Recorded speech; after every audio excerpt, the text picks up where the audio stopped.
Bismillahirrahmanirrahim. Assalamualaikum warahmatullahi wabarakatuh.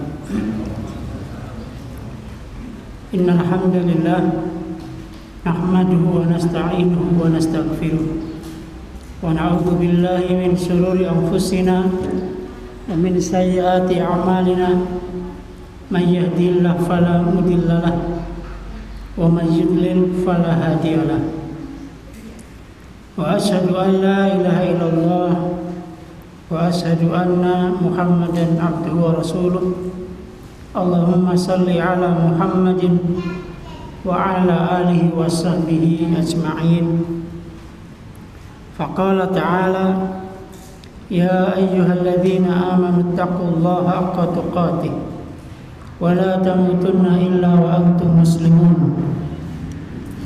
Ya ayuhan nasu taqu rabbakum alladhi khalaqakum min nafsin wahidah wa khalaqa minha zawjaha wa bassa minhuma rijalan katsiran wa nisaa wattaqullaha alladhi tasaaluna bihi wal arham innallaha kana 'alaykum raqiba. Ya ayyuhalladzina amanu taqullaha wa qulu qawlan sadida yuslih lakum a'malakum wa yaghfir lakum dhunubakum wa may yuti'illaha wa rasulahu faqad faza fawzan 'azima. Amma ba'du, fa inna asdaqal hadithi kitabullah wa khairal hadi Muhammadin sallallahu alaihi wasallam wa syarrul umuri muhdatsatuha wa kullu muhdatsatin bid'ah wa kullu bid'atin dhalalah wa kullu dhalalatin finnar. Kaum muslimin, Bapak Ibu hadirin hadirat rahimani wa rahimakumullah. Alhamdulillah, segala puji bagi Allah Subhanahu wa taala atas nikmat yang Allah berikan kepada kita. Nikmat yang paling kita wajib syukuri adalah nikmat iman dan Islam. Ya, nikmat yang paling utama kita diberikan oleh Allah SWT hidayah taufik dengan agama yang benar, yang lain tidak benar. Sebagaimana Allah SWT berfirman, inna dina indallahil Islam, sesungguhnya agama yang benar di sisi Allah adalah Islam. Kemudian nikmat di atas sunnah, di mana kita semua kaum muslimin yang dirahmati Allah SWT diberikan oleh Allah SWT nikmat sunnah, ya, hidup sesuai dengan apa yang dijalankan oleh baginda Nabi kita Nabi Muhammad sallallahu alaihi wasallam. Dan ini sebuah nikmat luar biasa yang wajib kita pegang, ya, sampai akhir hayat kita. Kemudian nikmat kesempatan, nikmat kesehatan yang seluruh manusia kebanyakan lupa. Ingat manakala telah sempit kesempatan. Ingat manakala telah sakit baru merasakan kesehatan, nikmat yang luar biasa. Dan nikmat yang lainnya, dan kita bersyukur kepada Allah SWT. Wa may yashkur fa inna ma yashkur li nafsihi. Barang siapa yang bersyukur maka sesungguhnya dia sedang bersyukur untuk dirinya sendiri. Kemudian salawat dan salam kita selalu sampaikan kepada Nabi kita Nabi Muhammad sallallahu alaihi wasallam.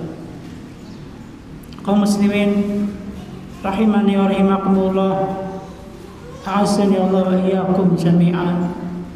Pada kesempatan kali ini kita akan melanjutkan kajian kita, yaitu di kitab Irshalihin.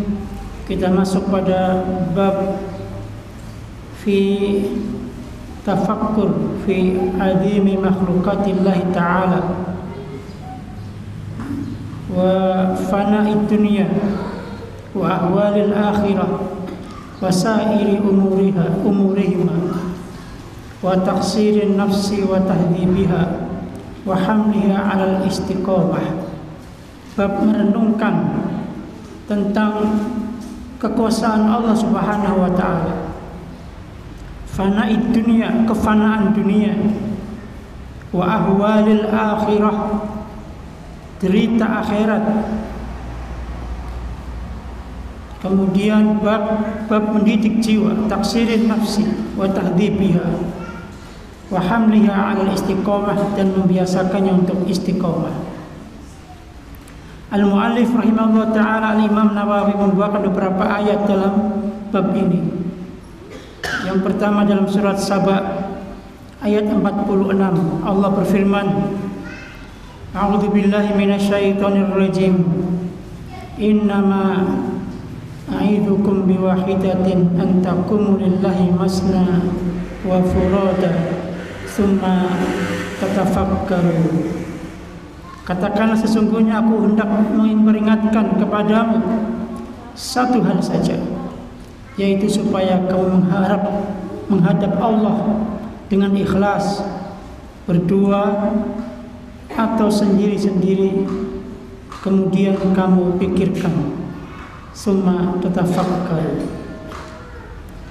Ayat yang kedua, Allah SWT berfirman, Inna fi khalqis samawati wal ard wa ikhtilafil laili wan nahar la ayatin li ulil albab alladzina yadhkuruna Allaha qiyaman wa qu'udan wa 'ala junubihim wa yatafakkaruna fi khalqis samawati wal ard Rabbana ma khalaqta hadza batilan subhanaka faqina 'adzaban nar.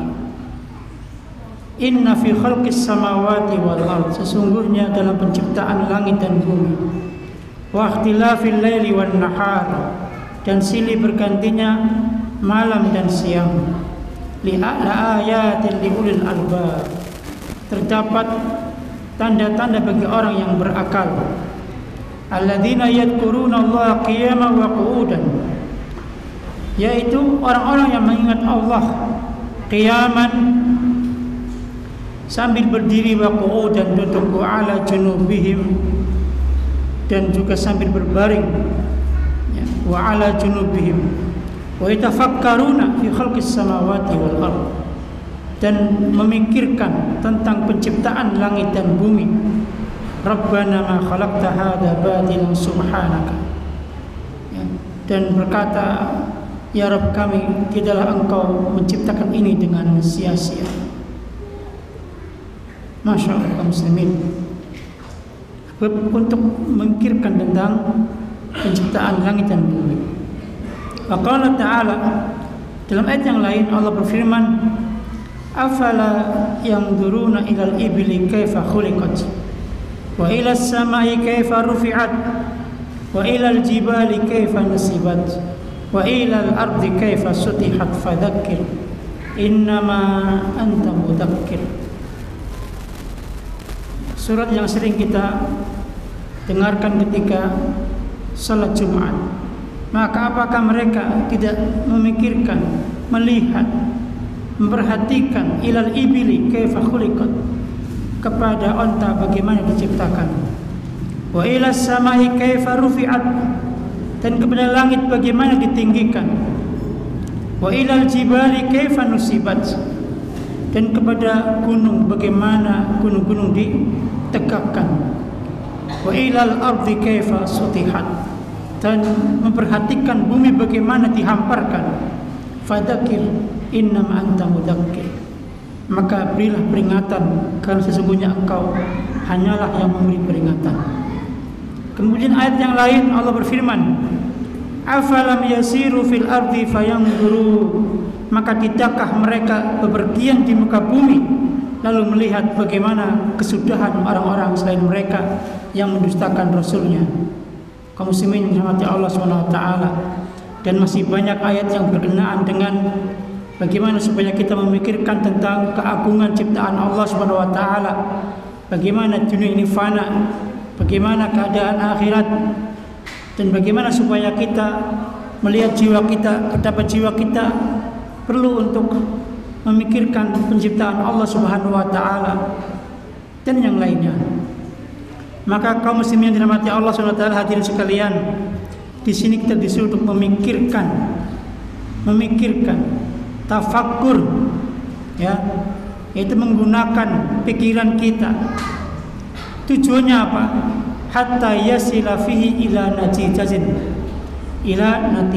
supaya ada hasil dengan kita memikirkan sesuatu.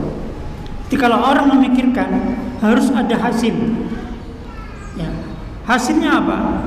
Hasilnya adalah bertambahnya iman dan keyakinan. Bertambahnya apa? Iman dan keyakinan. Ya. Maka mari kita jadikan akal kita untuk berpikir sehingga menghasilkan hasil bertambahnya iman dengan keyakinan. Allah berfirman, "Qul innama a'idukum wahidatin." Katakan ya Muhammad linnasi jami'an, kepada seluruh manusia, ma'idukum illa biwahidatin, tidaklah ya aku berikan nasihat kepada kalian kecuali dengan satu hal, biwahidatin faqat, satu hal saja. Idza kuntum biha adraktum al-matlub wa najautum minal marhum. Kalau kita bisa ya, memikirkan satu ini, maka kita akan mendapatkan apa yang diharapkan oleh kalian, oleh kita semua, dan selamat dari ketakutan. Yaitu antakumu lillahi masna wa furada summa tatafakkaru, yaitu supaya kita menghadap Allah dengan ikhlas. Ya, apakah kita menghadap Allah berdua-dua ataukah sendiri-sendiri, kemudian berpikir supaya kita menghadap Allah dengan ikhlas kepadanya, ya, yaitu mengerjakan amal perintah Allah Subhanahu wa ta'ala dengan cara yang diperintahkan kepada kita dengan ikhlas.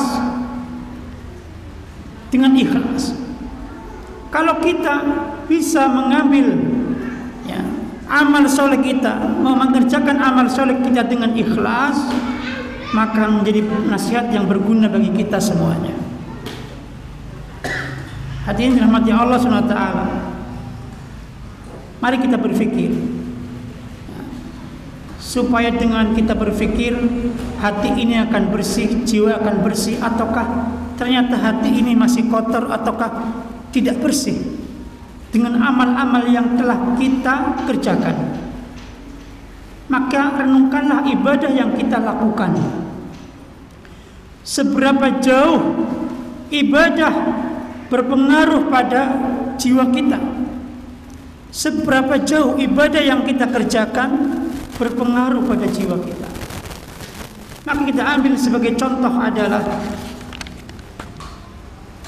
ayat sebagian Allah berfirman, wasta'inu bis-sabri was-salat, dan mintalah pertolongan kepada Allah dengan sabar dan mengerjakan salat. Dan ayat yang lain, wa aqimis salata inna salata tanha 'anil fahsya'i wal munkar, dan dirikanlah salat, sesungguhnya salat mencegah dari perbuatan keji dan mungkar. Al-Ankabut 45. Fa nufakir, mari kita berpikir, hal nahnu idza sallaina zidna taqatan wa quwwatan wa nasyatan fil a'mali shalihah hatta takuna salat mu'inatan lana. Kata Syekh Utsaimin rahimahullah taala, apakah ya, salat kita bertambah kuat, bertambah semangat dalam beramal jika kita salat, sehingga salat memberikan banyak manfaat kepada kita ataukah tidak? Mari kita renungkan. Linandur, kita renungkan, kita lihat bagaimana salat kita. Ya, bagaimana salat kita? Apakah sudah mencegah dari perbuatan keji dan mungkar? Maka disuruh oleh Allah kita memikirkan tentang ibadah yang kita kerjakan, termasuk salat kita. apakah bisa mencegah dari perbuatan yang keji dan mungkar? Apakah ketika kita sudah sholat, kemudian kita masih banyak dosa, masih mudah berbuat dosa, ataukah dengan sholat tersebut menguatkan iman kita sehingga kita dijauhkan dari dosa oleh Allah Subhanahu wa taala? Maka sholat menguatkan iman, dan itu rukun Islam dan menguatkan iman. Semakin orang sholatnya benar, semakin orang sholatnya khusyuk, tumaninah, ikhlas lillahi ta'ala, maka berefek pada amalan-amalan setelahnya atau amalan-amalan selainnya. Maka mari kita perhatikan dengan akal kita, memikirkan, karena sholat akan mencegah dari perbuatan keji dan mungkar. Kaum muslimin yang dirahmati Allah Subhanahu wa taala. Dan Nabi sallallahu alaihi wasallam disebutkan annahu kana idza hasabahu amrun fasi'a ila salat. Itu Nabi sallallahu alaihi wasallam. Nabi ketika ada urusan, ada masalah, ada problematika, maka Nabi mengerjakan sholat. Nabi mengerjakan sholat. Artinya kita menghadap Allah Subhanahu wa ta'ala karena kita butuh sama Allah. Ketika kita punya masalah, kita jangan mengandalkan kepada kemampuan kita, seolah-olah kita itu mampu dengan sendirinya tanpa bantuan Allah. Kita minta kepada Allah setiap segala masalah. Wasta'inu bis sabri was salat, dan jadikanlah penolong dengan sabar dan salat bagimu, bagi kalian, bagi kita semua. Ketika ada masalah, salatlah. Seperti Rasulullah sallallahu alaihi wasallam, annahu kana idza hasabahu amrun fasiya ila salat. Nabi kalau ada masalah, apakah masalah umat, masalah keluarga, masalah yang ada pada manusia, kita semua hendaklah kita salat kemudian minta kepada Allah Subhanahu wa taala. Ya Allah, aku sedang ada masalah ya Allah. Hamba yang lemah ini ya Allah punya kekurangan ya Allah. Hanya kepadamu ya Allah aku mengharapkan supaya masalah ini bisa terselesaikan ya Allah, ya Rabb. Ketika kita punya program kerja, program baik, kita bertawakal kepada Allah dengan ikhtiar program tersebut, tapi tidak melupakan Allah Subhanahu wa ta'ala. Selalu berdoa kepada Allah, sabar kemudian sholat,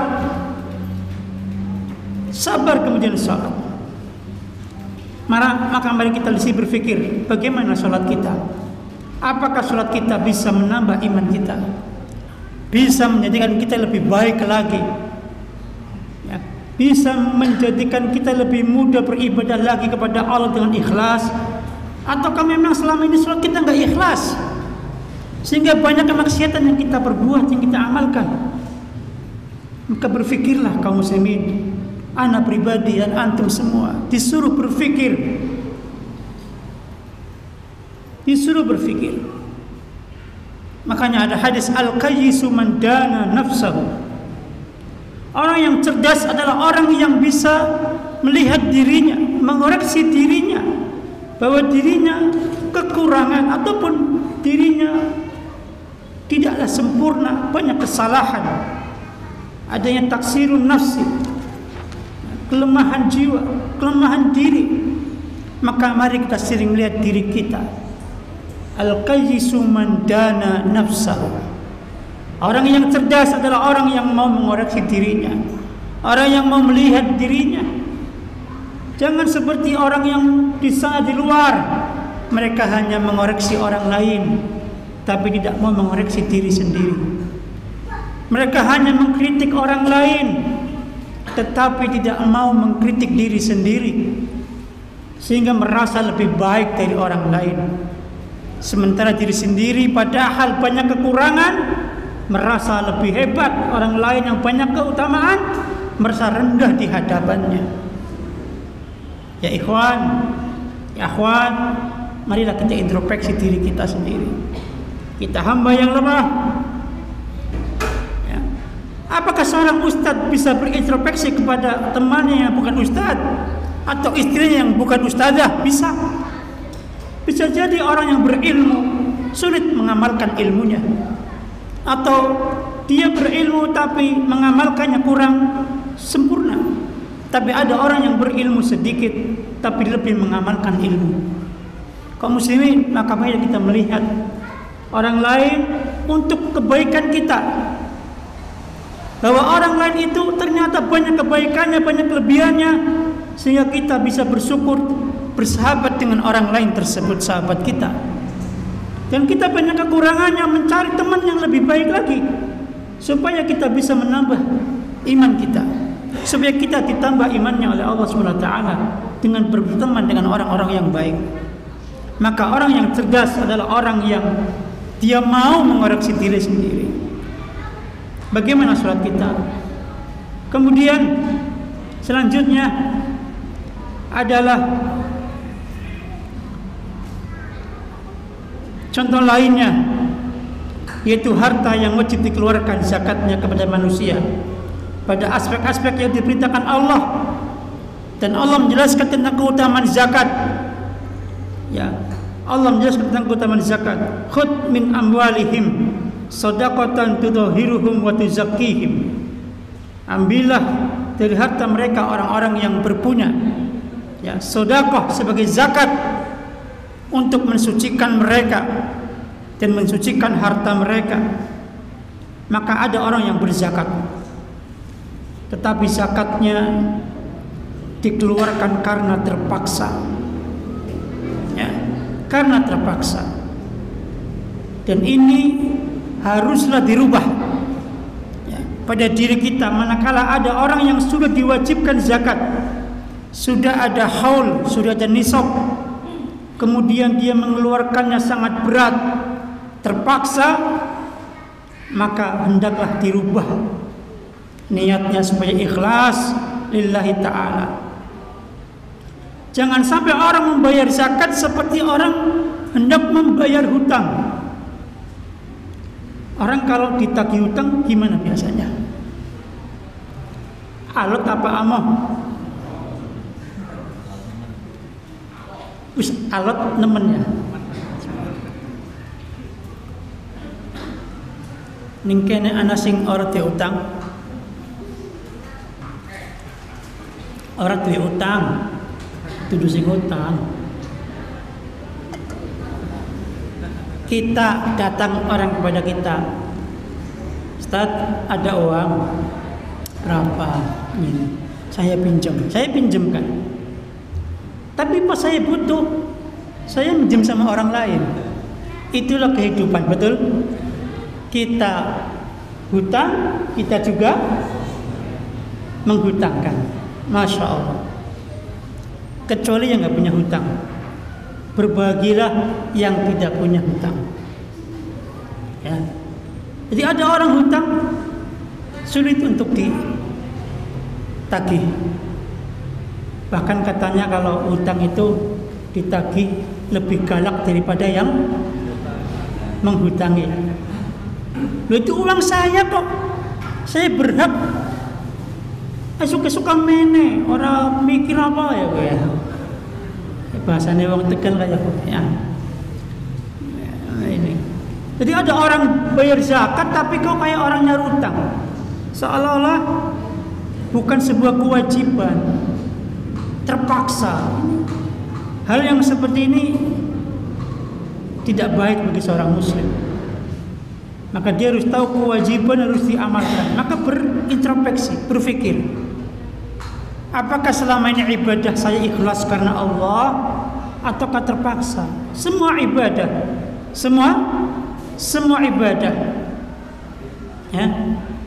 Kalau orang ibadahnya ikhlas lillahi ta'ala, maka dia akan mendapatkan hasil. Terima dia ikhlas, dia berpikir, Jangan sampai saya ibadah kepada Allah tanpa hasil. Ini pentingnya akal pikiran kita. Ya, kaum muslimin dirahmati Allah SWT. Jadi salat sama hutang. Kemudian ayat yang lainnya, inna fi khalqis samawati wal ardi wa ikhtilafil laili wan nahar la ayatil ulil albab alladzina yadhkuruna Allaha qiyaman wa qu'udan wa 'ala junubihim. Ya. Ini ayat adalah ayat 10 ayat pertama yang dibaca Nabi SAW ketika beliau bangun malam. Ya.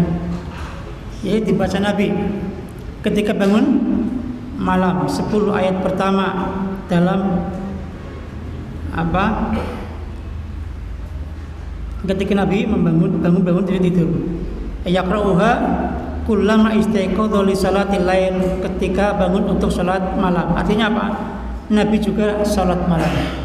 Nabi Masya Allah tidak pernah meninggalkan salat malam, ya, bahkan salat tahajud salat witirnya tidak pernah meninggalkan, walau dalam keadaan berperang atau dalam keadaan di rumah bepergian. Nabi nggak pernah meninggalkan salat witir. Salat witir.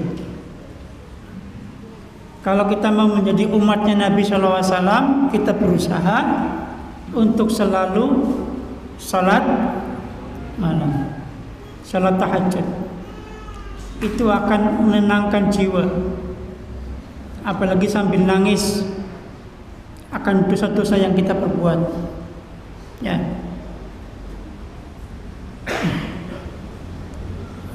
Kalau lagi capek, salatnya diawalkan supaya tidak ditinggalkan salat malamnya. Kalau merasa bisa untuk bangun malam, maka tidur dulu kemudian bangun malam. Kalau Abu Hurairah radhiyallahu anhu, salatnya diawalkan. Di antara wasiat Nabi kepada sahabatnya Abu Hurairah radhiyallahu anhu. Ya. Suami istri saling membangunkan. Ketika ada istri yang membangunkan suaminya kemudian salat 2 rakaat, maka disebut sebagai qanitat, istri yang taat kepada Allah. Ketika ada suami membangunkan istrinya salat malam kemudian salat, maka suami ini adalah termasuk orang yang taat kepada Allah SWT. Jadi suami istri yang taat kepada Allah berusaha untuk saling membangunkan untuk salat malam. Antum begitu enggak? Dijor?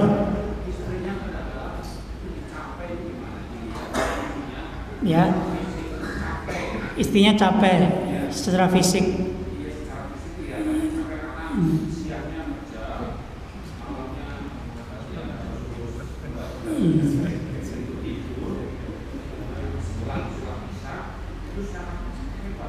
Sampai banget. Iya. Sebelumnya ada dialog dulu berarti. Bu, salat dulu. Barangkali terlalu capek kepantasan. Sulit dibangunkan. Tapi kalau istri itu umurnya sudah kepala 5-6, itu biasanya tidurnya nggak terlalu nyenyak, gampang bangun malamnya.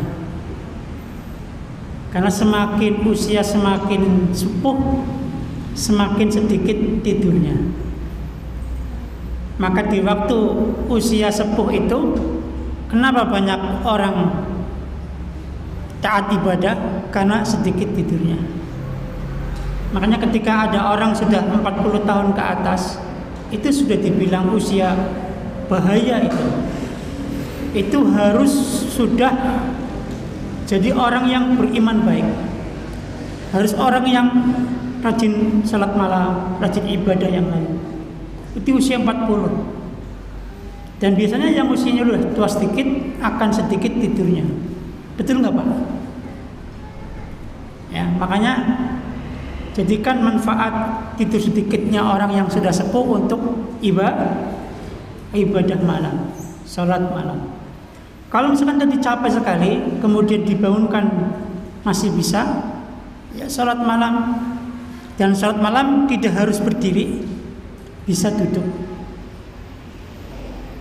Ya, jadi Pak, kalau sholat malam kita lagi capek, duduk bisa. Walaupun dalam kondisi aslinya bisa berdiri, aslinya bisa berdiri. Tapi kalau berdiri kita masih terlalu capek, bisa dengan duduk.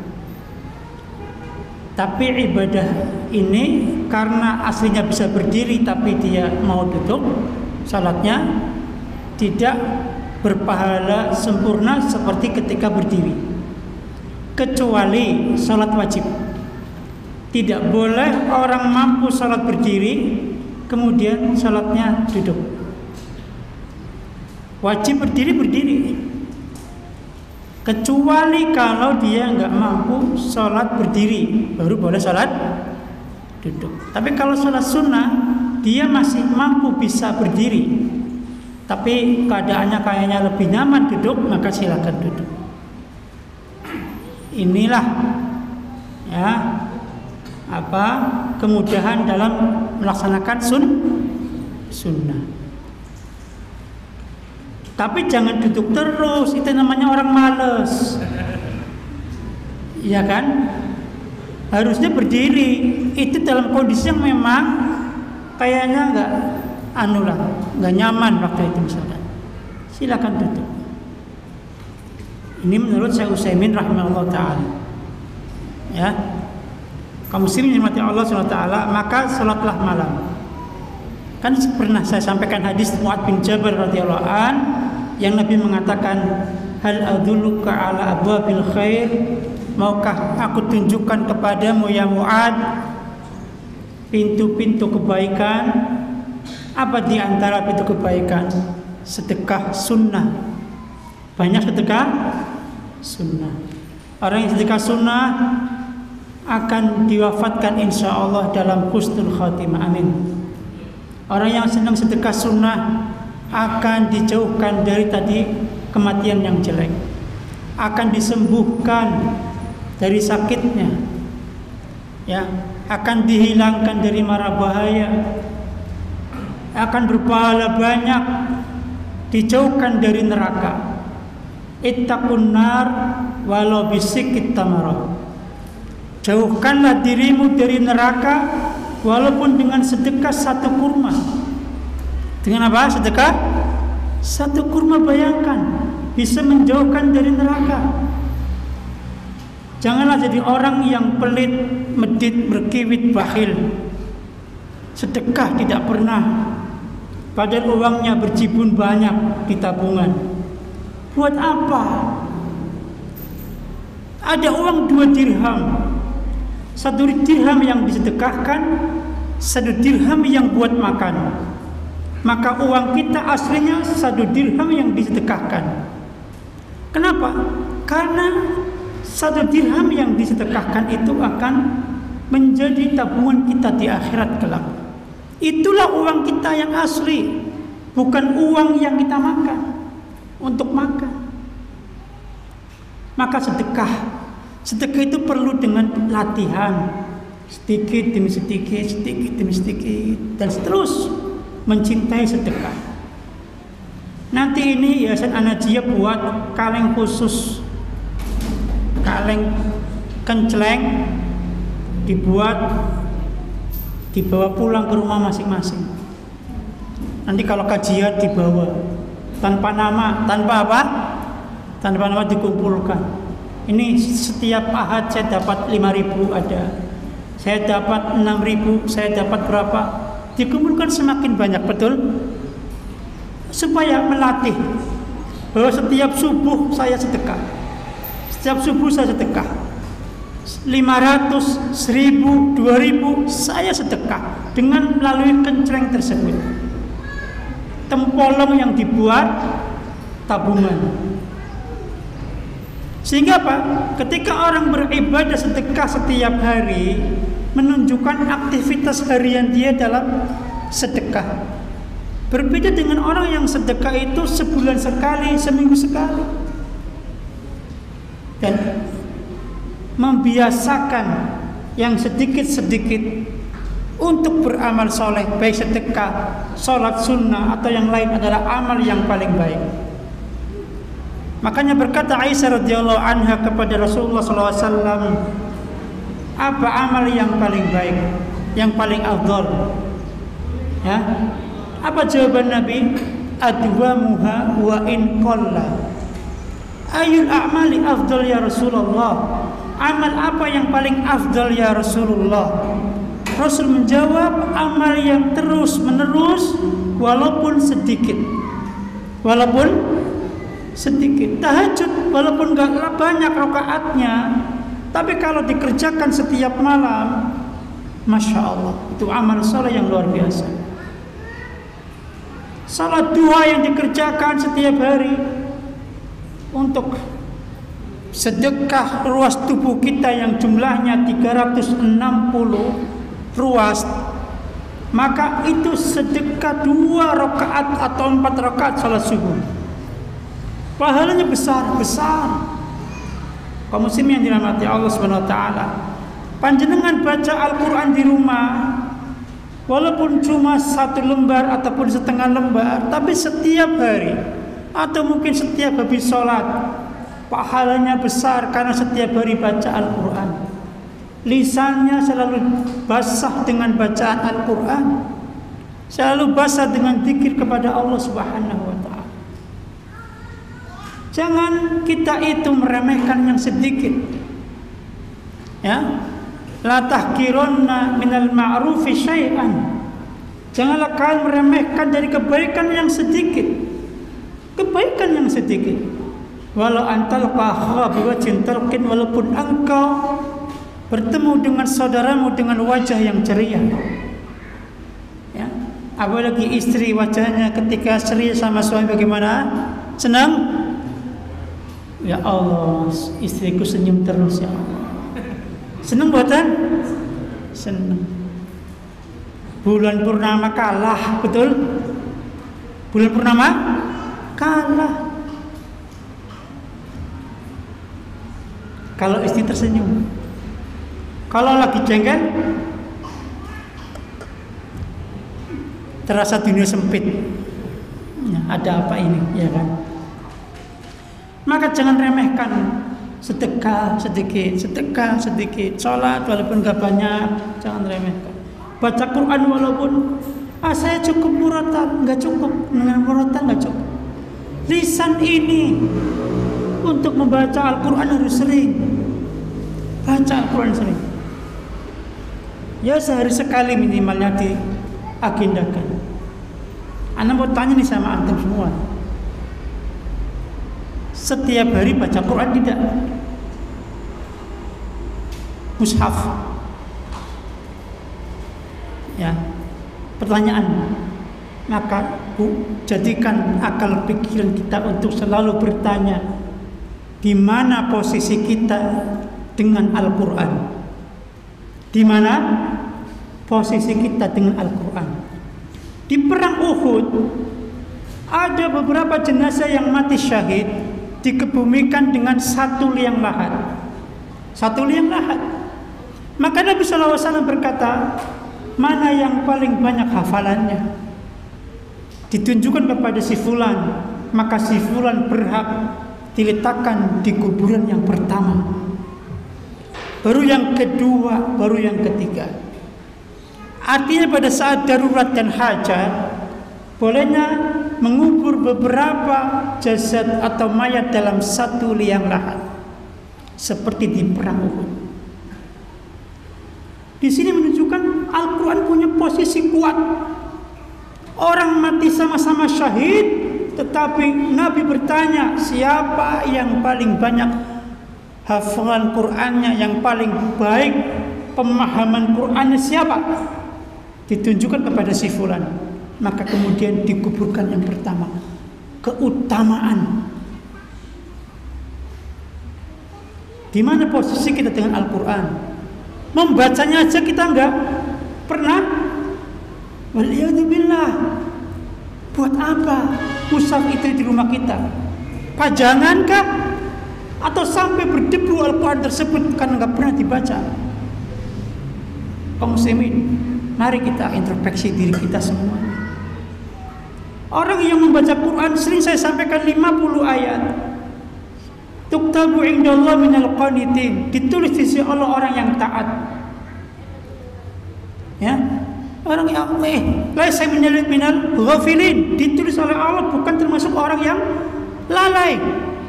Orang yang baca 100 ayat, 100 ayat, 100 ayat setiap hari ditulis sebagai orang yang taat. Berapa ayat yang kita baca sehari? Kalau 50 ayat, kita bukan orang yang lalai, insya Allah. Kalau 100 ayat, kita adalah orang yang taat kepada Allah Subhanahu wa ta'ala. Maka yang sedikit-sedikit amal jangan diremehkan, termasuk sedekah yang saya sampaikan tadi. Maka Nabi SAW di sini salat malam. Maka kita sebagai umat Nabi yang mencintai Nabi SAW, salat malam. Karena di antara pintu kebaikan yang tadi sedekah, yang kedua salat malam, yang ketiga puasa sunnah. Puasa apa? Sunnah. Dalam salat malam ada kebaikan banyak, puasa sunnah ada kebaikan banyak. Tapi ingatlah, hendaklah seorang istri manakala mau puasa sunnah, dia lebih izin dulu kepada suaminya, walaupun itu menjadi kebiasaannya. Mas, bagaimana Senin ini? Saya sunnah Kemis, silahkan. Mas, Senin Kemis bagaimana Senin Mas? Dipikir-pikir, asal situis. Sang suami lagi butuh, ya kan? Maka turuti. Karena jika suami lagi menginginkan sesuatu di siang hari, hukumnya wajib ditunaikan sang istri. Sedangkan sunnah adalah sunnah. Faham? Maka ini sunnah adalah sunnah. Wajib tetap wajib. Makanya perlu izin suami. Kecuali yang wajib. Izin suami nggak boleh, maka dia boleh mengamalkan yang wajib tersebut. Orang izin naik haji, perempuan tersebut, kepada suaminya. Kemudian suaminya nggak membolehkan dia naik haji. Maka apakah dia nggak haji atau tetap naik haji? Dia naik haji. Dia mencari mahram yang lain. Apakah pamannya ataukah kakaknya atau adiknya yang laki-laki untuk naik haji. Ya. La ta'ata li makhlukin fi ma'siyatil khaliq. Tidak ada ketaatan bagi makhluk kepada makhluk dalam maksiat kepada al-khaliq. Artinya dirahmati Allah SWT. Kecuali dia sudah pernah haji, kemudian haji yang kedua, maka dia harus menuruti suaminya. Karena haji yang diwajibkan adalah sekali. Ini antum bisa baca di kitab Sahih Fikih Sunnah. Sahih Fikih Sunnah tentang bab haji. Ini perkara wajib dan perkara sunnah. Kaum muslimin yang dirahmati Allah Subhanahu wa taala. Maka pentingnya izin dalam melaksanakan kebaikan bagi seorang istri. Idza shallatil mar'ah khamsaha, ketika wanita salat 5 waktunya,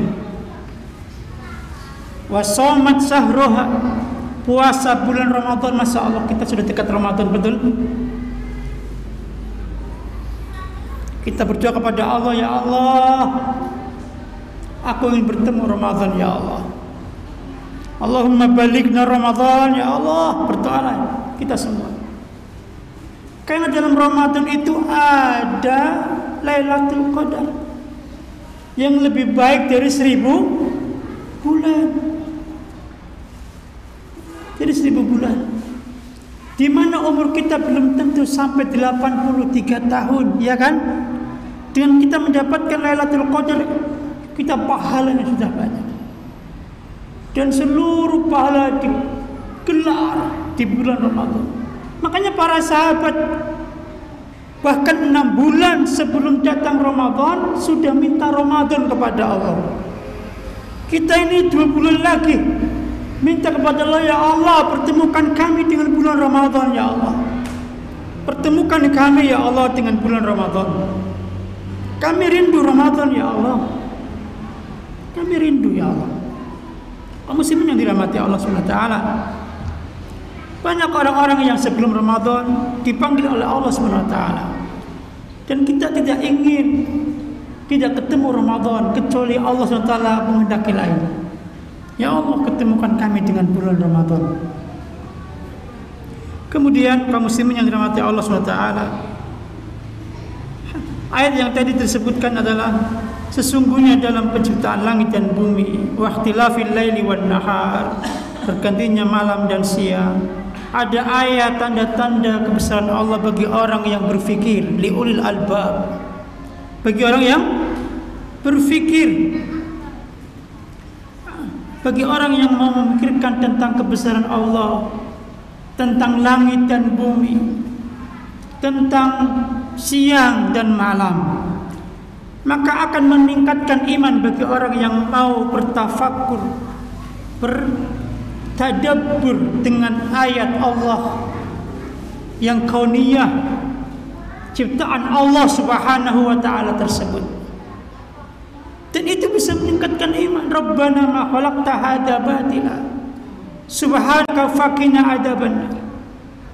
Ya Allah, Engkau telah menciptakan ini tidak sia-sia, ya Allah. Kaum muslimin yang dirahmati Allah SWT, maka inilah pentingnya kita berfikir, ya. Langit dan bumi bagaimana Allah ciptakan yang begitu besarnya. Langit besar sekali, bahkan Arsyur Rahman yang di atas juga besar. Besarnya luar biasa. Manusia kecil, gak ada apa-apanya. Antum naik gunung tinggi, melihat ke bawah, manusia sesemut pun gak kelihatan. Kecil. Apalagi antum naik pesawat, manusia gak ada kelihatan. Tapi kadang manusia sombong, tidak berpikir tentang betapa kita itu lemah kecil. Kesombonganlah yang membuat kita itu jauh dari Allah Subhanahu wa taala, sebagaimana iblis jauh dari Allah karena kesombongannya. Langit yang 7, bumi yang 7. Langit 7, bumi 7. Besar sekali. Nah, apa dalilnya? Kul man rabbus samawati sab'i wa rabbul arsil adim. Katakan ya Muhammad, siapakah Rabb langit yang 7 dan Rabb al-arsil adim, dan Rabb al-arsil adim, arsy yang besar. Arsyur Rahman, siapa yang menyangga Arsyur Rahman? Malaikat. Malaikat penyangga Arsyur Rahman. Jarak antara daun telinga dengan pundaknya itu sejauh 700.000 perjalanan. Jarak antara apa? Daun telinga sama pundak. 700.000 perjalanan. Maka malaikat itu besar. Ada yang besar. Jarak daun telinga antum sama pundak antum berapa kilo? 10 cm. Malaikat itu yang besar. Ketika malaikat Jibril itu menampakkan 600 sayapnya, dalam hadis disebutkan apa? sampai langit tertutup oleh sayap malaikat Jibril. Sampai langit tertutup oleh sayap malaikat Jibril. Coba baca kitab Tauhid, sarahnya Al-Ustadz Firanda Habibullah Ta'ala, semoga Allah sembuhkan beliau dari sakitnya, amin amin ya rabbal alamin.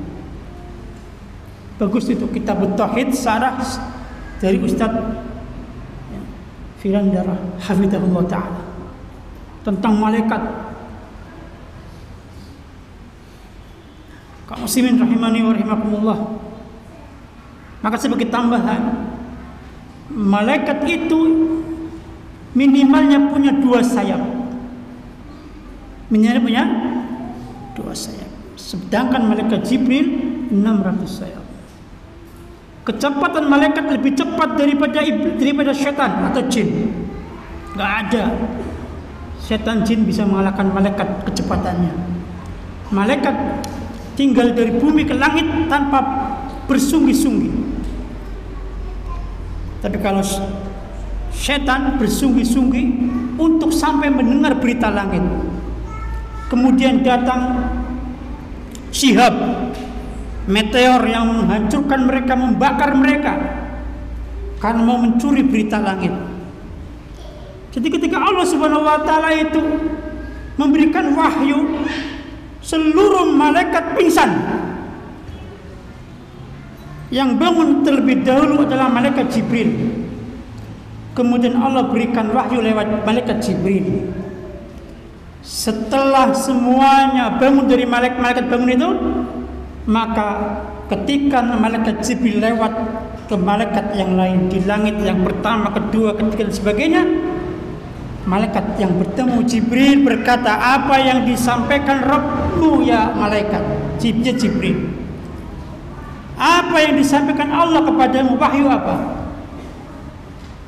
Apa yang disampaikan? Masya Allah. Itu ketika wahyu mau diturunkan, malaikat pingsan. Betapa Allah Subhanahu wa Ta'ala itu agung, punya kuasa. Kita manusia kadang sombong. Dan malaikat yang taat kepada Allah Subhanahu wa Ta'ala, yang dekat kepada Allah Subhanahu wa Ta'ala, tidak pernah bermaksiat kepada Allah Subhanahu wa Ta'ala. Punya kekuatan super malaikat. Langit bumi sekejap. Tidak seperti setan yang harus bersungguh-sungguh, tidak punya kekuatan yang hebat, tapi tidak pernah maksiat malaikat.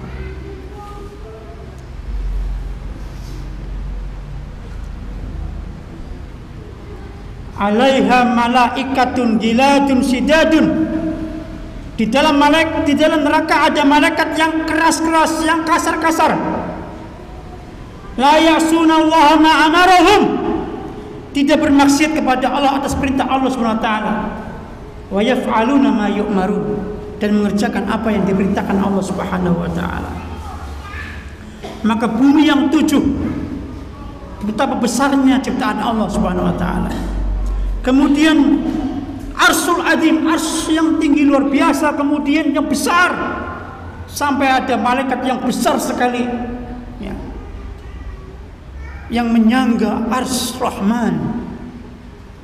Kalau kita membaca ayat-ayat Allah ini, kita berpikir dengan akal kita betapa kita sangat lemah. Apa yang perlu kita sombongkan? Kita akan mati juga.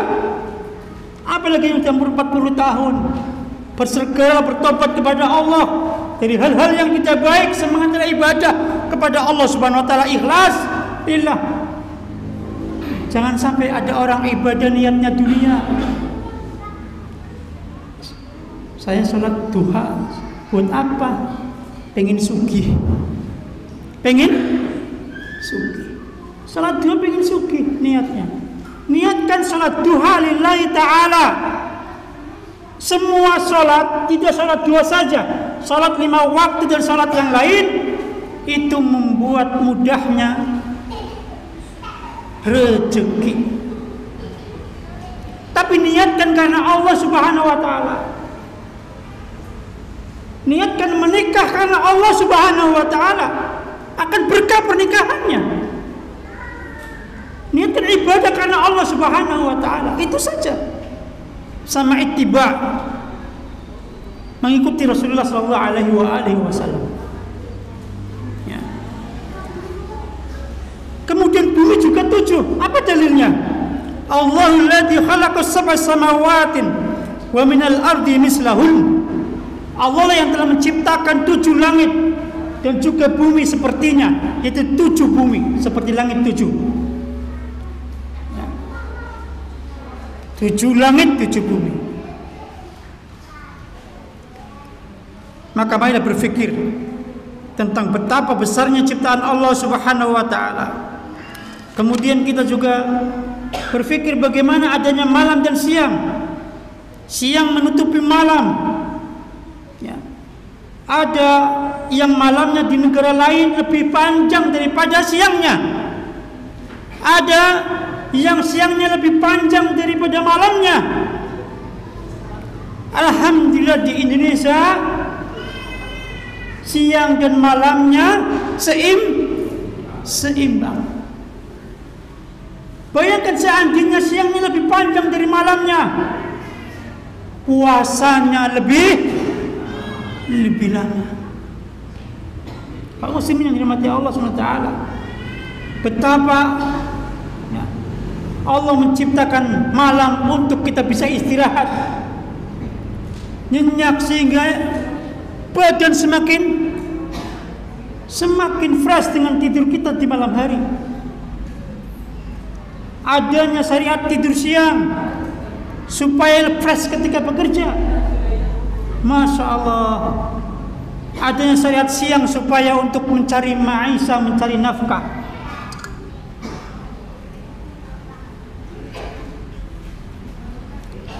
Kemudian ada yang panasnya lebih panas daripada negara yang lain. Seperti di daerah Afrika sama di daerah India. Kalau sudah panas, India pernah 50 derajat Celcius panasnya, sehingga banyak yang meninggal. Afrika juga. Indonesia berapa panasnya? 36 derajat. Biasanya berapa? 36 ya umumnya. 36 saja kita udah panas menyengat. Gitu. Apalagi 50, 40. Masing-masing daerah berbeda. Masya Allah, kaum muslimin yang dirahmati Allah SWT. Kemudian kita juga berpikir lagi, ya, supaya kita lebih bertakwa kepada Allah, beriman kepada Allah SWT dengan akal pikiran kita. Al-qayyisu man dana nafsahu wa amila lima ba'dal maut, dan beramal untuk setelah matinya. Setelah matinya. Hadirin dirahmati Allah Subhanahu wa taala. Kemudian ayat selanjutnya, wa yatafakkuna fi khalqis samawati wal ard, dan mereka memikirkan tentang penciptaan langit dan bumi. Wa yaqulun rabbana ma khalaqta hadza batila, dan mereka berkata, Rabbana ya Rabb, dengan tawasul dengan nama Rabb, ma khalaqna hadza batila, ya, ma khalaqta hadza batila, apa yang kau ciptakan ini tidaklah sia-sia ya Allah, tidaklah sia-sia ya Allah. Ya. Maka Allah menciptakan langit dan bumi tidak sia-sia. Kenapa? Ada manusia di dalamnya. Ya'kulun wa yashrabun, mereka makan dan mereka minum di bumi tersebut. Wa yatamatta'un kama tatamatta'al an'am, sebagaimana mereka menikmati makanan, minuman, ya, yang ada di bumi, sebagaimana an'am, hewan-hewan juga menikmati makanan minuman di bumi. Ya. Maka di antara tujuan penciptaan langit dan bumi adalah supaya kita bisa hidup di dalam bumi tersebut. ada makanan, ada minuman, dari tumbuh-tumbuhan, dari hasil alam dan sebagainya, Masya Allah. Maka diciptakannya manusia di antaranya, diciptakannya bumi dan langit untuk manusia bisa makan, bisa hidup. Tetapi bukan cuma itu saja. Penciptaan manusia dan jin ada tujuan yang lebih khusus lagi. Di antaranya ayat dalam surat Ad-Dariyat ayat 56. Wa ma khalaqtul jinna wal insa illa liya'budun. Dan tidaklah aku ciptakan jin dan manusia kecuali untuk beribadah kepadaku, kepada Allah Subhanahu wa taala. Ya. Penciptaan manusia untuk ibadah kepada Allah. Penciptaan jin untuk ibadah kepada Allah Subhanahu wa taala. Ibadah yaitu at-tadallul wal khudu', menghinakan diri dan merendahkan diri, itulah ibadah. Ketika orang ibadah, dia sedang menghinakan dirinya di hadapan Allah. Sujudnya kita di hadapan Allah menunjukkan kita lemah di hadapannya. Sampai kepala ini tempat kehormatan seseorang. Ya. Ini tempatnya kehormatan kepala. Tapi kepala kita sungkurkan, kita sujud di hadapan Allah SWT. Itulah manusia menghinakan diri dengan ibadah salat. Semakin banyak ibadah, semakin baik seseorang. Semakin banyak sujudnya, semakin dekat dengan Nabi Shallallahu Alaihi Wasallam. Maka Maula Rasulullah SAW, bekas budak Rasulullah SAW, berkata kepada Rasul, ya Rasul, aku minta satu permintaan. Apakah itu? Aku ingin menjadi pendampingmu di surga. Selain itu, kata Rasulullah SAW, tapi Maula ini pengennya jadi pendamping Rasulullah di surga. Apa kata Rasulullah SAW? Perbanyaklah engkau sujud. Perbanyak sujud. Artinya apa? Perbanyak sholat sunnah. Perbanyak sholat sunnah.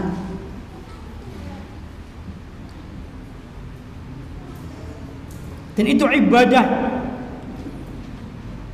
yang menyungkurkan kepala kita menghadap Allah SWT, ibadah yang luar biasa, yaitu sujud. Tidak boleh seorang sujud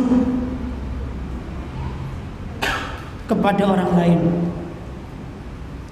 Seandainya istri dibolehkan, seseorang boleh sujud kepada orang lain, niscaya seorang istri harus sujud kepada suaminya. Ya kan? Iya.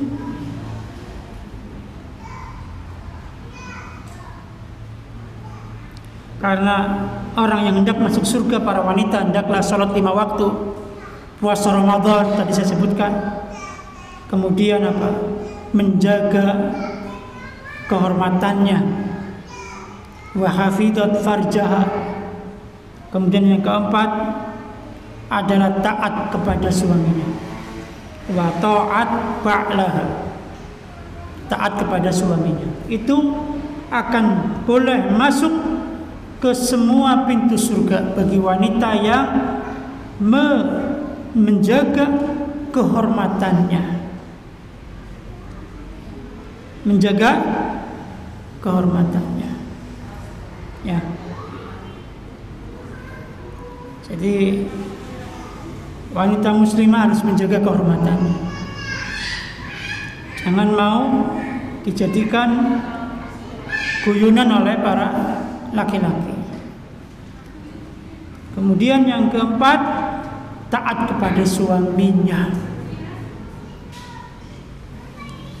Istrinya cerdas, pinter, sekolah tinggi, cantik, tetapi nggak taat suami, sering durhaka. Bagi antum, keutamaan yang dimiliki sang istri tersebut bisa hilang tidak? Bisa hilang di hadapan suami. Apalah arti istri yang punya pendidikan tinggi? Apalah arti seorang istri yang punya kedudukan dengan di teman-temannya? Apalah arti seorang istri yang kaya raya? Apalah arti seorang istri yang cantik jelita jika tidak taat kepada suaminya? Tapi ada seorang istri yang pendidikannya tidak tinggi, di teman-teman biasa adalah orang biasa, tapi taatnya kepada suami luar biasa. Maka ini lebih utama daripada yang disebutkan yang pertama. Maka hendaklah istri-istri yang hadir di sini taat kepada suaminya. Seandainya boleh seseorang sujud kepada orang lain, maka aku perintahkan para wanita untuk sujud kepada suaminya. Tapi nggak boleh. La amartul mar'ah an tasjuda li zawjiha. Sungguh aku akan perintahkan para wanita untuk sujud. Aku perintahkan wanita sujud kepada suaminya. Tapi tidak boleh. Maka ibadah yang utama adalah sujud. Karena nggak ada yang boleh sujud kecuali hanya kepada Allah Azza wa Jalla. Ketika sujud, seorang sedang menghinakan dirinya, dan itulah ibadah. Wal khudu', ya, merendahkan diri, menghinakan diri. Kaum muslimin yang dirahmati Allah Subhanahu wa taala. Ya, jadi penciptaan manusia untuk beribadah kepada Allah Subhanahu wa taala, sehingga manusia menjadi orang, ya, yang dipilih Allah Subhanahu wa taala mendapatkan hidayah taufik dengan ibadah, rajin, ditetapkan terus dalam hidayah taufik oleh Allah Subhanahu wa taala. Tapi kalau sudah lemah ibadahnya, bisa terjadi penyakit yang namanya futur. Dulunya semangat beribadah, semangat sholatnya, tapi karena dunia akhirnya dia futur. Dia malas sholat lagi, dia malas kajian lagi. Waliyadzubillah. Kita berdoa kepada Allah, ya Allah jauhkanlah sifat futur ada pada diri kita, karena nggak ada yang tidak mungkin. Maka jangan dekati teman-teman yang tidak baik, akan menimbulkan kefuturan, kecuali tujuannya mendakwahi mereka. Dekatilah orang-orang yang baik, menambah iman. Kemudian jangan jadikan dunia sebagai pilihan utama dalam hidup. Ketika orang memandang dunia tujuan dan pilihan utama, maka yang terjadi adalah dia akan futur dengan agamanya, jauh dari agamanya. Maka jadikan akhirat adalah tujuan utama. Ya, wal akhiratu khairul laka minal ula, dan akhirat adalah lebih baik bagimu dari al-ula, yaitu dari dunia. Maka jadikanlah tujuan hidup kita akhirat. Maka lillahi ta'ala dalam beribadah kepada Allah Subhanahu wa ta'ala. Maka dengan penciptaan Allah tersebut kita berkata subhanaka, ya, mensucikan Allah Subhanahu wa ta'ala. Maha suci Engkau ya Allah, yang telah menciptakan langit dan bumi yang tidak sia-sia. Faqina adzabannar. Itu tawassaluna ila Allah Subhanahu wa ta'ala bima yasnuna alaihi min sifatil kamal, ayuqimahum adzabannar wal wiqayah min adzabin nar. Yaitu dengan tawasul kepada Allah Subhanahu wa ta'ala dengan sifat Allah yang mulia, memuji Allah dengan sifatnya yang mulia, supaya dijauhkan dari api neraka. Faqina adzabannar, ya Allah jauhkanlah kami dari adab api neraka. Ketika seseorang meminta kepada Allah, ya Allah masukkanlah ke surga 3 kali, maka surga berkata, ya Allah masukkan dia ke surgamu. Ketika orang berdoa, ya Allah jauhkanlah neraka dari diriku 3 kali, maka neraka berkata, ya Allah jauhkanlah hamba tersebut dari neraka. Maka seringlah kita minta kepada Allah, ya Allah masukkan aku surgamu ya Allah. Ya Allah jauhkanlah aku dari nerakamu ya Allah. Selalu berharap kepada Allah surga. Dan itulah tujuan kita mendapatkan surga. Apa cita-citamu? Surga. Cita-cita kita surga. Itulah cita-cita kita yang utama.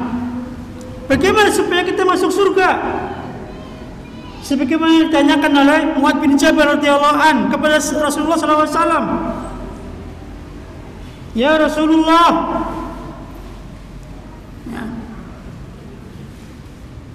tunjukkan kepadaku suatu amal yang bisa memasukkan aku surga dan menjauhkan aku dari neraka. Ini Mu'adz bin Jabal radhiyallahu an berdoa minta kepada Rasulullah SAW amal yang bisa memasukkan surga. Pertanyaan yang luar biasa dari seorang sahabat, seorang da'inya sahabat Mu'adz bin Jabal radhiyallahu an. Amal yang bisa memasukkan ke surga, menjauhkan dari neraka. Apa jawaban Nabi SAW? Laqad sa'alta an adimin. Engkau telah bertanya dengan pertanyaan yang berat, yaitu masuk surga, jauh dari neraka. Tetapi kata Rasulullah SAW, ya, innahu la yasirun ala man yasarallahu alaih. Sesungguhnya masuk surga Allah mudahkan bagi orang yang Allah mudahkan memasukinya. Amal-amal tersebut akan dimudahkan Allah bagi orang yang Allah mudahkan. Kita berharap kepada Allah, ya Allah, jadilah kami di antara orang-orang yang Engkau mudahkan untuk masuk surga dengan amal-amal masuk surga, ya Allah. Jadikanlah kami di antara orang-orang yang Engkau jauhkan dari neraka, sehingga kami tidak masuk neraka, ya Allah. Yang neraka itu bahan bakarnya manusia dan batu, malaikatnya kejam-kejam, tidak bisa memberikan ampun kepada mereka yang disiksa karena perintah Allah Subhanahu wa taala. Dekatkan kami surga, ya Allah. Jauhkan kami dari neraka-Mu, ya Allah. Dari neraka-Mu, ya Allah. Maka mintalah kita surga. Dengan amal-amal bisa masuk ke surga. Apa amal yang paling utama supaya enggak masuk neraka, supaya masuk surga? Yaitu ibadah kepada Allah, menjauhkan diri dari kesyirikan. Menjauhkan diri dari kesyirikan. Ta'budullah wa la tusyriku billahi syai'an. Ini yang pertama, ibadah kepada Allah berupa apa? Ibadah dengan tauhid. Tauhid, meninggalkan kesyirikan. Orang mau masuk surga harus tidak boleh syirik, kedukun dan sebagainya. Tidak boleh. Orang masuk surga tidak boleh syirik, percaya perbintangan, hari baik, tanggal baik, tidak boleh. Orang masuk surga hanya ibadah kepada Allah saja. Kemudian mendirikan salat. Orang masuk surga mendirikan salat dan amal-amal lain yang pernah kita sampaikan. Masya Allah. Maka fakina adzabannar, ya Allah, dengan namamu ya Allah. Tawassul kepadamu ya Allah dengan namamu yang indah, namamu yang baik ya Allah. Jauhkan kami dari adab neraka. Jauhkan kami dari adab neraka.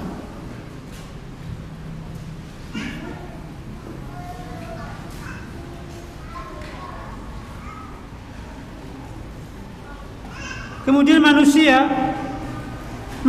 itu pasti ada dosanya. Kita semua pasti punya kesalahan. Maka diharapkan supaya kita yang punya kesalahan untuk bertobat kepada Allah SWT. Ayyamunna Allah alaika bitawbati wal iqla'. Li'anna al-ihsan bashar. Karena manusia adalah manusia, ya, pasti akan ada bermaksiat. Tetapi lakin babu taubah maftuh. Tapi orang yang bermaksiat, ingatlah bahwa pintu taubat selalu terbuka lebar-lebar. Terbuka lebar-lebar. Maka janganlah kita itu, ya, melalaikan diri kita dengan maksiat yang banyak. kita bertobat kepada Allah Subhanahu wa taala, maka bertobatlah kepada Allah Subhanahu wa taala. Ya. Sebagaimana Allah Subhanahu wa taala berfirman, "Qul ya ibadiyalladzina asrafu ala anfusihim la taqnatu min rahmatillah, innallaha yaghfiru dzunuba jami'a." Ya. Ini adalah firman Allah Subhanahu wa taala supaya kita semua adalah orang-orang yang tidak berputus asa dari rahmat Allah Subhanahu wa taala dengan dosa yang kita kerjakan, dengan maksiat yang kita kerjakan. Ya. Qul, katakanlah ya ibadiyalladzina asrafu, wahai hambaku yang telah melampaui batas ala anfusihim, atas diri mereka dengan berbuat maksiat. La taqnatu min rahmatillah, janganlah berputus asa dari rahmat Allah Subhanahu wa taala. Innallaha yaghfiru dzunuba jami'a, sesungguhnya Allah Subhanahu wa taala mengampuni semua dosa. Ya, mengampuni semua dosa. Oleh karena itu jangan diteruskan, karena yang namanya tobat adalah al-iqla', meninggalkan dosa tersebut. Jangan diteruskan. Adapun ketika hamba ini lemah iman, maka kemudian meneruskan dosa tersebut berulang kali lagi, maka bertobatlah terus. Jangan merasa putus asa. Ya Allah, kemarin setelah melakukan ini kok saya lakukan lagi. Bertobat lagi. Karena babut taubah maftuh, pintu taubat selalu terbuka untuk kita manusia. Kita kadang diri kita tahu itu jelek, kita amalkan. Itu nggak baik, kita kerjakan. Itu dosa, kita amalkan. Itulah manusia di saat iman telah lemah, jauh dari iman yang kuat, maka dia bermudah-mudahan berbuat dosa. Karena iman bertambah dan berkurang, bertambah dengan ketaatan, berkurang dengan maksiat. Kaum muslimin yang dirahmati Allah Subhanahu wa taala, ya, maka hendaklah kita bertobat kepada Allah Subhanahu wa taala. Ya. Kalau itu adalah dosa yang berkenaan dengan diri kita hanya kepada Allah, minta ampun kepada Allah. Jika itu adalah dosa yang berkenaan dengan manusia, maka kita minta maaf kepada orang yang kita telah dolimi. Ingat, ittaqu da'watal madlum. Kata Rasulullah SAW, jauhilah oleh kalian doanya orang yang didolimi. Karena doanya orang yang didolimi tidak ada hijab pembatas dia dengan Allah Subhanahu wa taala. Maka oleh karena itu kita minta maaf kepada orang yang pernah kita dolimi, supaya tidak mendoakan kita, karena doanya orang yang didolimi makbul di hadapan Allah Subhanahu wa taala. Mungkin barangkali kenapa kita banyak sekali kehidupan kita terasa sulit, terasa banyak ujian, mungkin kita pernah mendolimi orang lain, sehingga kita didolimi orang lain dengan doanya orang yang didolimi. Mungkin kita pernah mendolimi orang lain, sehingga orang yang didolimi berdoa, ya Allah jangan berikan dunia bagi dirinya, maka orang tersebut tidak pernah kaya akibat dari doanya orang yang didolimi. Maka itu ketika dosa tersebut berkenaan dengan manusia, ya, kalau berkenaan dengan harta, kembalikan hartanya. Kaum muslimin yang dirahmati Allah Subhanahu wa taala. Oleh karena itu marilah kita semua banyak memikirkan dengan akal kita. Kita adalah ulul albab, orang yang mau berfikir, ya, orang yang mau berfikir dengan akal kita. Apakah yang dimaksud dengan akal itu kecerdasan? Tidak. Kecerdasan berbeda dengan akal, ya ikhwan. Kecerdasan berbeda dengan akal. Ya. Banyak orang yang cerdas tetapi gila dalam perilakunya. Akal adalah sesuatu yang mencegah seseorang dari perilaku yang tercela, walaupun dia tidak cerdas. Jadi akal itu akan, yang disebut akal, mencegah orang dari perbuatan yang tidak baik.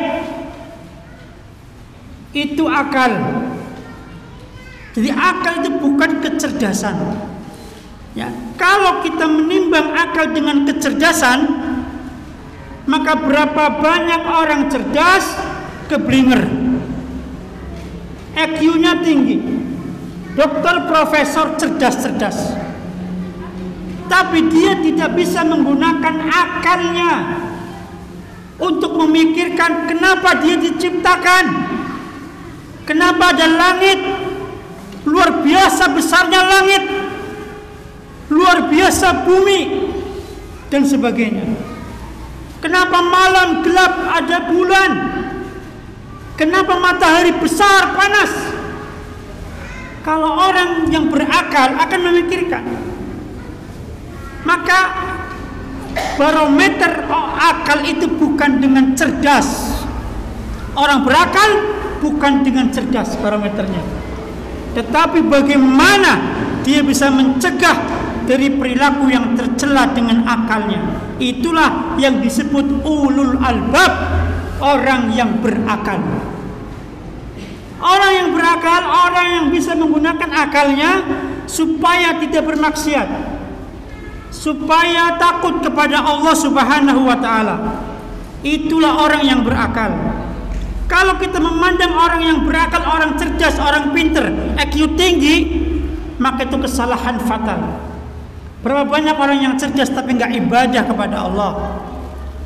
Dokter-dokter berapa banyak yang dia Nasrani, tidak di Islam. Cerdas-cerdas, betul? Maka akal ulul albab adalah orang yang memikirkan bagaimana ini bermanfaat untuk lebih dekat kepada Allah Subhanahu wa ta'ala, untuk lebih dekat kepada Allah Subhanahu wa ta'ala. Ya, kaum muslimin yang dirahmati Allah Subhanahu wa ta'ala. Kadang ada orang yang dia orang biasa, IQ-nya biasa, tapi dia selalu ingin dalam kebenaran, kebaikan, iman, tidak ingin berlarut dengan dosa, karena manusia pasti berbuat dosa. Karena manusia berbuat dosa, makanya kita mengatakan waqina adzabannar, ya kan? Ya Allah, jauhkanlah kami dari neraka. Makanya orang banyak berbuat dosa, makanya minta kepada Allah, karena merasa ada dosa, ya Allah jauhkan kami dari api neraka. Subhanaka, ya. Ma khalaqta hadza batila. Subhanaka, faqina adzabannar. Kamu sering dirahmati Allah. Maka kenapa kita minta dijaga jangan sampai masuk neraka? Yang pertama, karena kita bukanlah orang yang maksum dari dosa. Al-awwal ayyasimaka Allah minadz dzunub, li'anna dzunub hiya sababun dukhulun nar. Ya, kita tidak maksum dari dosa, karena dosa itu penyebab masuk neraka. Dosa penyebab masuk neraka. Iya. Makanya ada hadis tentang masalah penyebab masuk neraka adalah dosa. Iyyakum wal kadhiba. Jauhilah kalian dosa berbohong. Fa innal kadhiba yahdi ilal fujur. Maka sesungguhnya kadhib, bohong itu menuju kepada dosa. Wa innal fujura yahdi ilan nar. Dan dosa itu menyebabkan menuju neraka. Maka dosa itulah yang menyebabkan kita seseorang masuk neraka. Dan kita minta kepada Allah, ya Allah jauhkanlah kami dari dosa, dari neraka ya Allah. Karena kita tidak maksum. Ya. Kemudian kenapa kita harus minta kepada Allah dari dijauhkan neraka tadi? Supaya ya dengan cara bertobat kita minta dijauhkan dari neraka. Kalau kaum muslimin yang dirahmati Allah SWT, maka kita harus memandang bahwa barometer akal itu bukan pada kecerdasan. Akal yang benar adalah akal yang membawa, menuntun orang yang punya akal tersebut kepada kebaikan amal soleh, kepada tauhid, kepada anti syirik, kepada ibadah kepada Allah Subhanahu wa ta'ala. Saya mau tanya kepada Anda, Antum waktu sekolah ranking berapa? Kalau dilihat akalnya berapa, IQ-nya berapa? Ya. Ada yang IQ-nya rendah, tapi rajin ibadahnya, betul? Ada yang IQ-nya tinggi, sekolah juara 1 terus, tidak pernah juara 2. Tapi ternyata dia tidak menggunakan akal pikirnya dengan baik. Dia tidak dekat kepada Allah Subhanahu wa taala, terus bermaksiat kepada Allah Subhanahu wa taala. Orang kafir, mereka cerdas, tapi sesungguhnya mereka tidak berakal. Orang kafir, mereka cerdas, tapi hakikatnya mereka tidak berakal.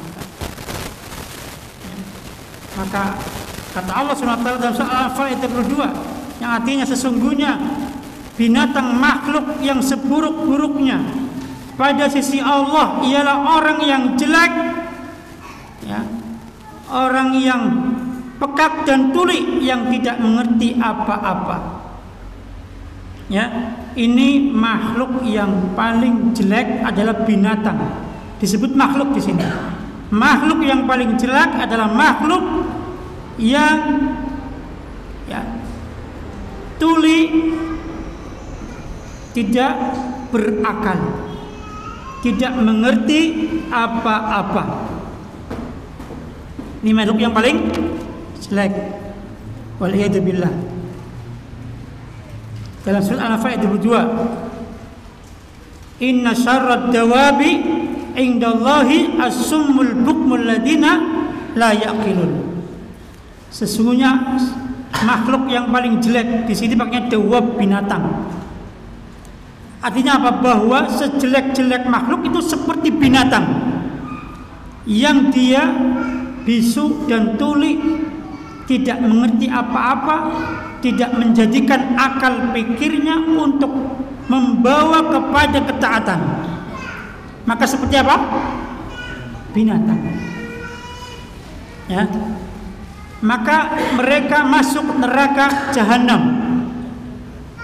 Ketika ada manusia tidak mau memikirkan, ya, kenapa dia diciptakan, kenapa ada langit bumi sehingga harus beribadah kepada pencipta langit bumi, kenapa dia hidup sehingga harus beribadah kepada yang menghidupkan, kenapa ada orang mati sehingga harus beribadah kepada yang mematikan, yaitu Allah SWT. Maka kalau dia tidak memikirkan itu semua, maka ini sebagai syarrud dawab, sejelek-jelek binatang yang buta dan tuli, tidak mengerti apa-apa untuk memikirkan kekuasaan Allah, kemudian hanya beribadah kepada Allah SWT. Walaqad dara'na li jahannama katsirin minal jinni wal ins. Dan sungguh telah kami masukkan ke neraka jahanam. Penghuninya siapa? Kebanyakan dari manusia dan bumi. Lahum qulubun la yafhamuna biha. Di antaranya mereka punya hati, tetapi hati itu tidak untuk memahami ayat Allah Subhanahu wa taala. Dan hati itu nyangkutnya ke akal. Nyangkutnya ke mana? Ke akal, dipikir. Tidak untuk memahami ayat Allah Subhanahu wa taala. Hatinya disibukkan dengan dunia, padahal dunia tidak kekal, fana. Akhirat yang kekal, wal akhiratu khairu wa abqa. Dan akhirat khair, lebih baik, wa abqa, dan kekal daripada dunia yang fana, yang sementara ini. Yang kita juga akan mati, dunia akan hancur. Kaum muslimin yang dirahmati Allah SWT, maka dia mempunyai hati tetapi tidak digunakan untuk memahami ayat Allah SWT.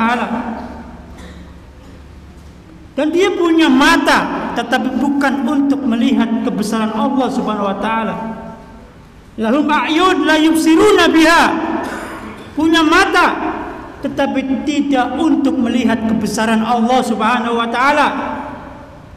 Ketika Anda memandang istri Anda cantik sekali, subhanallah, Aku harus bersyukur dengan punya istri yang cantik. Ketika Anda kita memandang anak kita yang lucu-lucu, subhanallah, aku harus bersyukur kepada Allah dengan anak-anak ini yang lucu-lucu, yang indah-indah. Masya Allah. Maka mata ini untuk kebaikan. Untuk kebaikan. Ketika kita melihat ada orang yang kekurangan, tunjukkan dengan amal soleh memberi. Kaum muslimin yang dirahmati Allah SWT, mata itu melihat. Dua hal yang disebut habibataini, dua hal yang paling dicintai manusia adalah mata. Ketika ada orang yang buta matanya dua-duanya, dia ridho kepada Allah, dia masuk surga. Asalkan dia orang yang rajin ibadah kepada Allah, dia ikhlas dengan kebutaannya, dia masuk surga. Sebagaimana kata Rasulullah SAW, mata digunakan untuk kebaikan. Kenapa mata ini ada kelopaknya, ada hidupnya dan sebagainya? Untuk menutup dari maksiat. Sebagaimana kenapa lisan ini ada dua bibir, bawah dan atas, untuk menutup ngerasani, untuk menutup dari menggunjing, menutup ngomongin orang, menutup mencela orang, menghinakan orang, merendahkan orang, untuk menutup dari ucapan yang tidak baik.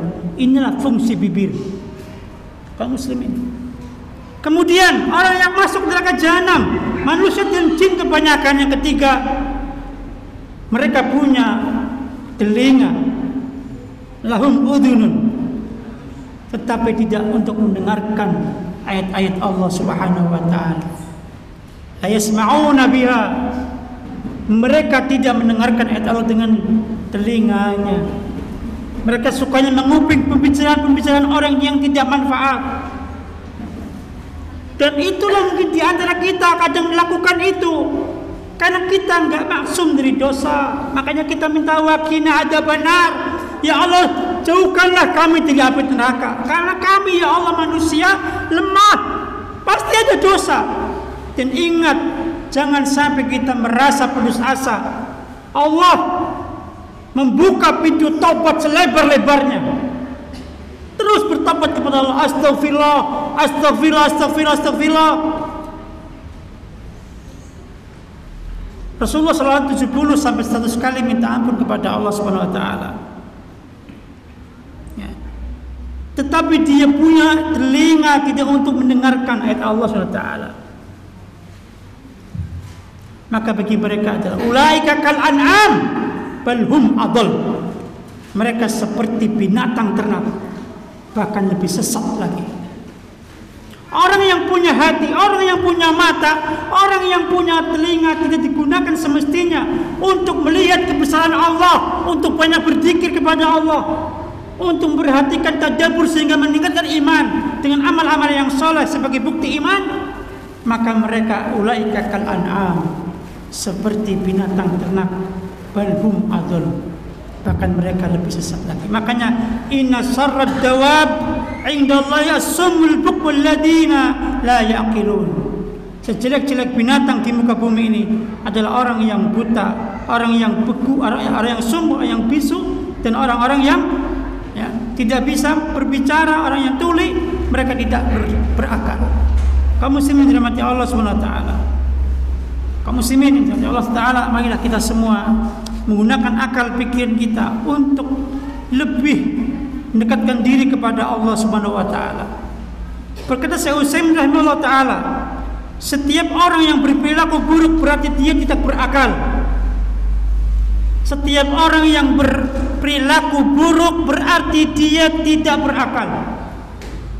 Karena orang-orang yang berakal adalah orang-orang yang memikirkan tentang penciptaan langit dan bumi, melihat tanda-tanda kebesaran Allah, mengambil pelajaran darinya dan mengambilnya sebagai dalil atas kebesaran Allah. Maka merekalah orang-orang yang berakal dan pantas disebut ulul albab, karena bergegas cepat-cepat untuk memikirkan penciptaan langit dan bumi. Masya Allah. Kemudian Al-Imam Nawawi membawakan ayat selanjutnya, Afala yanzuruna ilal ibli kaifa khuliqat wa ila samai kaifa rufi'at wa ilal jibali kaifa nusibat wa ilal ardi kaifa sutihat. Fadzakir, afala yanzuruna, apakah kalian tidak memperhatikan bagaimana onta diciptakan? Onta binatang yang luar biasa kaum muslimin, besar, tinggi, tetapi ketika seseorang ingin menaikinya dengan kekuasaan Allah Subhanahu wa taala, onta itu kemudian dengan sendirinya menderum supaya yang mau naik bisa naik. Kemudian baru onta itu mengangkat badannya. Dan posisi orang ketika menderum ngebrok seperti onta adalah posisi yang berat untuk orang itu mengangkat badan orang lain. Contoh ketika kita menggendong seseorang, kita dalam keadaan jongkok ataupun tidak berdiri, orang gendong kita bangkit dengan lutut kita, maka akan terasa berat. Berbeda manakala kita dalam keadaan sedang duduk, orang gendong kita akan lebih mudah, atau kita berdiri pun ada yang gendong akan lebih mudah lagi. Dan onta itu dengan banyaknya muatan yang di atas onta tersebut, sama orang bisa bangkit dengan kakinya. Betapa kuat Allah menciptakan kaki onta. Afala yanzuruna ilal ibli kaifa khuliqat. Dan onta adalah binatang yang kuat dalam perjalanan, sehingga orang dahulu menggunakan onta sebagai kendaraan untuk perjalanan jauh, mempunyai cadangan air. Maka ketika perang Tabuk, dalam sebuah perjalanan menuju Tabuk, para sahabat kehabisan air minum, maka mereka menyembelih onta untuk diambil air minum di kantung air minum yang ada di onta tersebut. Untuk minum, menyembelih onta, diambil airnya yang ada dalam onta, air untuk onta tersebut supaya kuat dalam perjalanan. Manfaat dagingnya bisa dimakan, airnya bisa diambil untuk orang yang dalam kehausan ketika dalam perjalanan panjang. Manfaat perjalanan panjang. Kemudian kaum muslimin, maaf, air kencing onta halal dalam Islam. Air kencing onta halal dalam Islam. Masya Allah. Allah telah menjadikan onta ini nurut, mau mengikuti majikannya. Masya Allah kaum muslimin dirahmati Allah. Wa ila samai kaifa rufi'at, dan bagaimana langit ditinggikan oleh Allah, supaya kita berpikir langit ditinggikan bagaimana tanpa ada saka-saka di langit. Kita membangun masjid saja harus banyak saka, banyak tiang, tapi langit tanpa tiang tidak roboh, apalagi di atas langit. Kata Syekh Utsaimin dalam tafsir Syekh Utsaimin juz amma disebutkan di langit-langit ada bintang-bintang lagi, tetapi tidak sampai roboh dan jatuh. Betapa Allah Maha Kuasa kaum muslimin yang dirahmati Allah SWT. Afala yanzuruna ilal ibli kaifa khuliqat wa ila samai kaifa rufi'at wa ilal jibali kaifa nusibat. Dan bagaimana bumi ditegakkan, bagaimana gunung-gunung ditegakkan. Gunung itu punya pasak, pasaknya bumi gunung. Kalau tidak ada gunung, maka bumi akan hancur, air akan meluap, bumi tidak akan kokoh. Maka gunung adalah pengokoh bumi. Masya Allah. Maka Allah menciptakan gunung sebagai paku bumi yang paling besar. Paku apa tujuannya? Paku tujuannya menantapkan sesuatu sehingga tidak goyah. Maka paku bumi yang paling kuat adalah gunung, supaya bumi tidak goyah. Allah ciptakan gunung supaya bumi stabil. Allah Maha Besar, Allahu Akbar. Kemudian wa ilal ardi kaifa sutihat, dan bagaimana bumi dihamparkan. Bumi tidak rata dihamparkan. Ada yang bebatuan, ada yang pakai pasir, ada yang lainnya. Itulah kekuasaan Allah Subhanahu wa taala.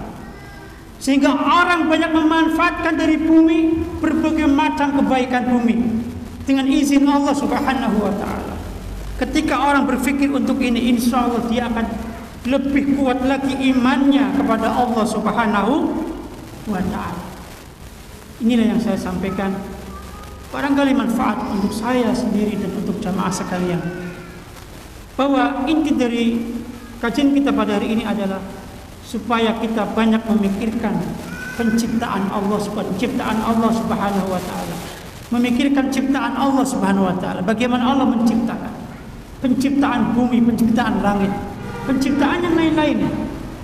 Sehingga iman kita bertambah naik. Kemudian kita memikirkan diri kita.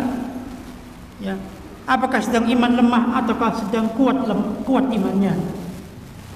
Ya. Karena kita kadang tahu dosa dikerjakan. Rasulullah mengatakan sallallahu alaihi wasallam, al-ismu ma haka fi sadrik. Ilmu itu apa yang ada pada dirimu. Dosa itu ada pada dirimu. Dosa, al-ismu itu dosa. Dosa itu apa yang tercetik dalam diri kita. Itu enggak baik, itu dosa. Ini enggak baik, dosa. Tapi kadang sudah tahu enggak baik, dikerjakan. Itulah manusia yang telah mendolimi diri sendiri. Ya, kadang ketika iman lemah seperti itu. Maka untuk meningkatkan iman terus dikuatkan. Salat malam terus.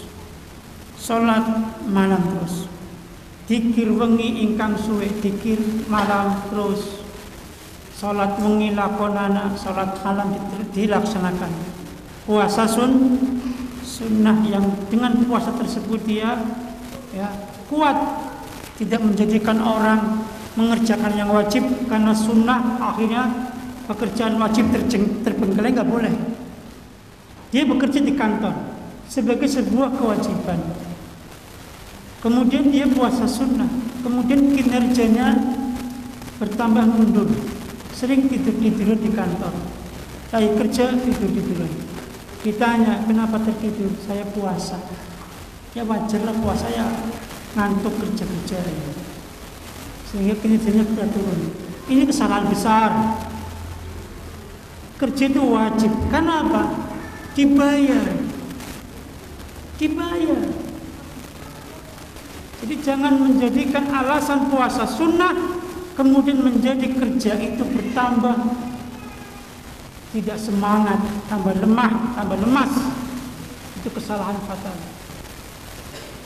Kalau dia puasa sunnah kemudian kerjanya bertambah baik atau standar saja, silahkan puasa sunnah. Ingat, yang wajib didahulukan daripada yang sunnah. Jangan korbankan yang wajib karena yang sunnah. Jangan korbankan yang wajib karena sunnah. Ini yang dirahmati Allah ya. Maka kadang orang tahu itu salah kemudian dikerjakan. Maka caranya apa supaya imannya kuat tadi? Zikir wengi. Ya zikir kapan saja. Zikir kan ada zikir mutlak kapan saja, ya kan? Ada yang muqayyad, zikir yang ditempatkan di tempat-tempat tertentu. Ya, kemudian apa? Puasa sunnah untuk meningkatkan iman. Kemudian apa lagi? Berteman dengan orang-orang saleh. Antum berkumpul di sini, berteman orang-orang saleh, masya Allah, kenikmatan yang luar biasa, akan menambah iman, Ya, terus baca Quran, baca Quran, Iqra'ul Quran, fa innahu ya'ti yaumal qiyamah syafi'an li ashabihi. Rasul mengatakan Iqra'ul Quran, bacalah Al-Quran. Fa innahu ya'ti yaumal qiyamah, karena Quran akan datang dari kiamat sebagai syafi'an, pemberi syafaat bagi ahlinya. Ya, sayyinu buyutakum bi tilawatil Quran. Hiasilah rumah-rumah kita dengan membaca Al-Quran. Semoga akan menambah iman kita semua. Adapun manusia yang enggak maksum, ada dosa, maka minta surga, dijauhkan dari neraka, minta ampun kepada Allah Subhanahu wa taala terus. Semoga manfaat. Barangkali ada pertanyaan, silakan.